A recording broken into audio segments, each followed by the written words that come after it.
نقاب عورت کے لیے پورا جسم ہے, چہرے کے نقاب نہ کرنے کے بارے میں کیا حکم ہے؟ دیکھیے اسلام میں پردے کے مختلف درجات ہیں. اسلام میں پردے کے مختلف درجات ہیں. ایک درجہ تو یہ ہے کہ عورت اپنے آپ کو اتنا چھپا دے کہ اس کی چادر پہ بھی مرد کی نظر نہ پڑے کبھی بھی, تو یہ سب سے اعلیٰ درجہ ہے. بعض صحابیات ایسی ہوتی تھیں وہ ان کو کبھی کسی مرد نے دیکھا ہی نہیں, ان کو مخدرات کہا جاتا تھا. لیکن ظاہر ہے یہ وہی خواتین ہو سکتی ہیں جن کا پھر مردوں سے کوئی لین دین نہ ہو, یا معاشرے میں کوئی. حضرت عائشہ رضی اللہ تعالی عنہا تھی, انہیں چونکہ مسائل بتانے ہوتے تھے تو وہ آواز کا پردہ نہیں کرتی تھی, وہ بتاتی تھی مسائل پردے کے پیچھے سے. لیکن کچھ صحابیات ایسی تھیں جو اپنی آواز بھی مردوں سے چھپاتی تھیں. تو اعلیٰ درجہ ہے, کوئی عمل کرنا چاہے اور اس میں کوئی نقصان بھی نہ ہو تو سب سے اعلیٰ درجہ ہے, لیکن لازم نہیں ہے.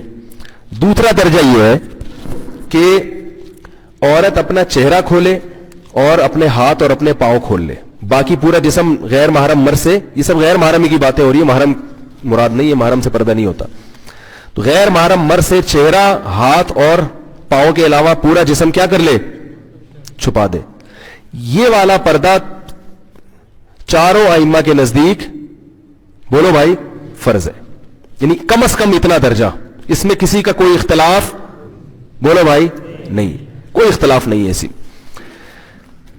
عورت اپنے سر کے بال نامحرم کے سامنے نہیں کھول سکتی, ٹھیک ہے نا, اپنی پنڈلیاں اپنی کلائیاں نہیں کھول سکتی. چہرہ اور ہاتھ, اس کے بارے میں کیا ہے, بولو بھائی, اختلاف ہے. باقی چہرہ اور ہاتھ کے بارے میں راجح قول کیا ہے؟ تو دیکھیں راجح قول یہ ہے کہ چہرے کا پردہ جوان عورت پر ضروری ہے, مگر وہ چہرہ سطر میں داخل نہیں ہے. سطر کا مطلب یہ ہوتا ہے جیسے ناف سے لے کے گھٹنے تک مرد کے لیے چھپانا ہر حال میں کیا ہے, ضروری ہے نا, چاہے کسی کو فتنے کا اندیشہ ہو یا نہ ہو. یہ وہ ایریا ہے جو آپ نے بہرحال چھپانا ہے, اس کا کسی کے سامنے کھولنا مجبوری کے بغیر, علاج کے لیے ایک الگ بات ہے, عام حالات میں کسی کے سامنے کھولنا بھی بالکل کیا ہے, حرام ہے, جائز نہیں ہے. تب یہ جو ریسلنگ آتی ہے اس کو کیوں غلط کہتے ہیں بھائی, یہ نیکریں پہن کے.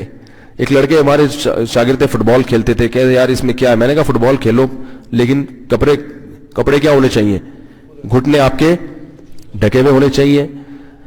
تو یہ مرد کے لیے سطر ہے. تو عورت کے لیے چہرہ, ہاتھ اور پاؤں کے علاوہ کا جو ایریا ہے نامحرم کے لیے وہ کیا ہے, سطر ہے. اس میں فتنے کا اندیشہ ہو یا نہ ہو, جوان عورت نے بہرحال وہ, بولو بھائی, چھپانا ہے. بوڑھی عورتوں کو کچھ چھوٹ دی ہے شریعت نے, لیکن جوان عورت نے, اور 50 سال کی عورت بھی یاد رکھو جوان ہوتی ہے.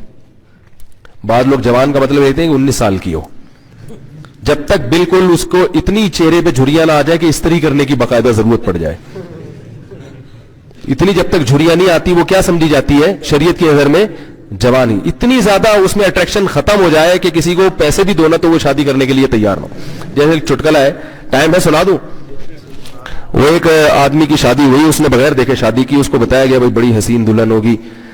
جب اس نے دیکھا تو وہ تو بالکل ہی بہت ہی بیچاری بدصورت تھی. تو قاضی صاحب نے نکاح پڑھایا, تو اس نے قاضی صاحب سے پوچھا جی آپ کی نکاح پڑھانے کی فیس کتنی ہے؟ قاضی صاحب نے کہا جتنی اچھی تمہیں دلہن لگ رہی ہے نا اتنے پیسے دے دو. بھائی پہلی رات میں دلہن تو سبھی کو اچھی لگتی ہے نا, قاضی صاحب کا خیال تھا 1-2 کروڑ روپے تو ملیں گے لازم. جتنی اچھی تمہیں دلہن لگی ہے اس حساب سے کیا کرو, نکاح میں نے پڑھا ہے, اس دلہن کو حلال میں نے تمہارے لیے کیا ہے, تو مجھے ظاہر ہے تگڑی رقم ملنی چاہیے. جیسی تمہیں دلہن دلائی ہم نے, یعنی تمہارے لیے حلال کی ہے نکاح پڑھا کے, تو اس حساب سے کیا ہونا چاہیے, ہمارا کمیشن ہونا چاہیے. تو اس آدمی نے کیا کیا, 10 روپے پکڑا دیا. کیا کیا, قاضی صاحب کا منہ لٹک گیا, یار یہ کیا. تو اس نے کہا کہ بھائی قاضی صاحب آپ بھی ذرا گھونگھٹ ہٹا کے دیکھ لیں. قاضی صاحب نے جب گھونگھٹ اٹھا کے دیکھا تو 5 روپے واپس کر دیے. بولے 10 روپے بھی آپ کیا کر رہے ہو, زیادہ دے.